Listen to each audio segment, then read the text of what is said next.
Nowadays, a lot of games do seasonal events, and while I don't play multiplayer games as much as I used to, one game I always return to this time of year is Team Fortress 2.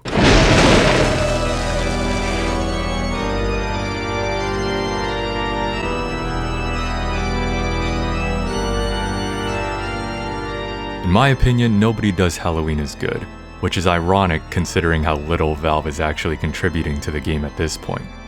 I find that the atmosphere of TF2's Halloween event is just unrivaled, and in large part is because there's an enormous pool of Halloween maps. They're bound to keep you busy as long as you're willing to put up with the other Halloween jank. I will admit that I am heavily biased, as TF2 is one of my favorite games of all time, and I put roughly 2,500 hours into the game since I first started playing it in 2011. Years of experience with the game's mechanics certainly makes this event more enjoyable. For years, TF2 has mostly been self-sustaining. Long gone are the days of new weapons or balance changes, which is an entirely different can of worms. In short, we're used to it.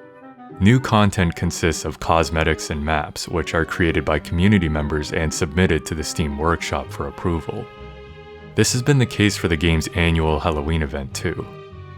Every year on October 1st, Halloween mode is automatically enabled. This adds the Halloween maps to the casual queue and allows Halloween-locked cosmetics and spells to be used in-game. Sometime later in the month is when the Scream Fortress update for the year arrives, which is a bit confusing. Once Scream Fortress actually starts, a new collection of maps and paid cosmetics or weapon skins are added to the game. Players can also complete contracts on the Halloween maps for free, which will reward a pumpkin gift containing a Halloween cosmetic.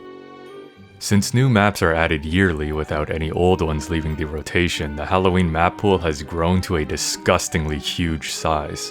Some players even think it's too big.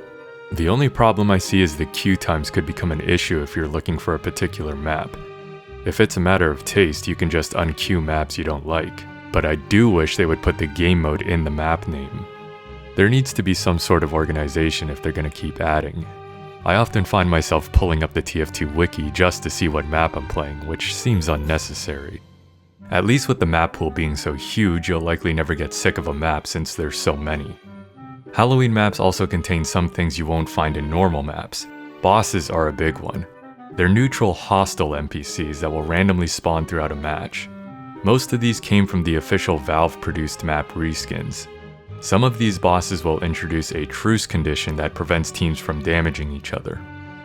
Bonus stages are also unique to Halloween maps and occur after a round is won by either team. This can include things like bumper cars, sudden death, a race, or some combination of those. A few maps also contain a portal to hell. While down there, you consistently take damage and have to reach an exit point, but if you do, you're rewarded with a buff or better spells. Last year, they also added a new zombie infection mode. It's not really my cup of tea, but I applaud the community for making something new. There are some more map gimmicks that are unique, but it'd be too much to talk about them all. Just know that they make Scream Fortress feel like its own game mode. Even the soundscape is fun, from the collection of souls to rolling new spells to the boss's voice lines. TF2 is a game where I often listen to music or podcasts while playing, but during Halloween I just enjoy the game's audio.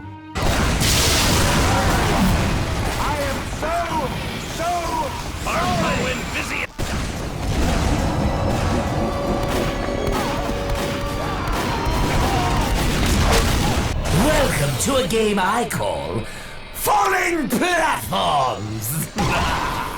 Because the maps only appear for about a month each year, some of them are only vaguely familiar while others are a complete mystery to me. I still don't know what half the spells do, and a lot of time I don't know why I'm dying.